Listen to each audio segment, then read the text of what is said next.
Ahmed is packing to go to Saudi Arabia.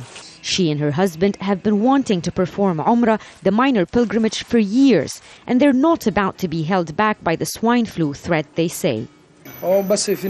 Some people say we should wear masks there, but when we watch on TV the prayers in the Grand Mosque in Mecca, no one's wearing a mask. We're relying on God.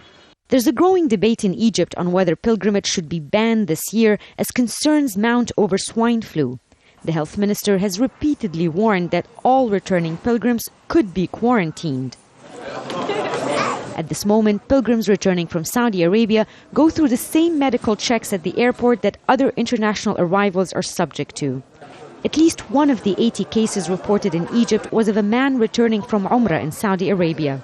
Several government bodies advising the Egyptian cabinet have said there will be no decision taken on imposing a ban on Hajj or Umrah, the major and minor pilgrimages, unless Saudi Arabia announces that swine flu could turn into a serious pandemic there. Other governments are contemplating tougher stances. Tunisia has already imposed the ban on all Umrah travel. Saudi Arabia has reported more than 120 swine flu cases.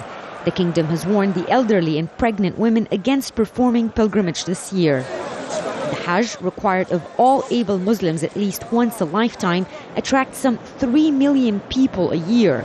It's expected to be held at the beginning of December.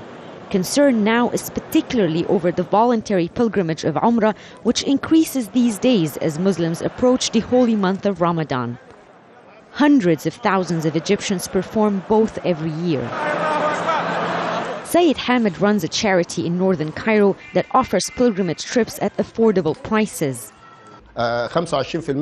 We've seen a decline of about 20% in applications for Umrah, though those who've gone in the past weeks and returned had no complaints, really.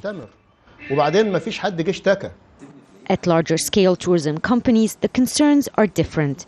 Sharif Saeed, one of the biggest pilgrimage operators in the country, says the health ministry has decided to send an accredited doctor with every traveling group of pilgrims. There's definitely some concern among Umrah pilgrims these days, particularly the privileged clientele we deal with. They're worried about being quarantined on return. Our company is providing pilgrims masks and their own praying carpet as a precaution. Though Ahmed and her husband are not receiving such special treatment, their faith is unshaken. In fact, they're insisting they're almost certain they won't fall ill. Rawya, Rageh, Al Jazeera, Cairo.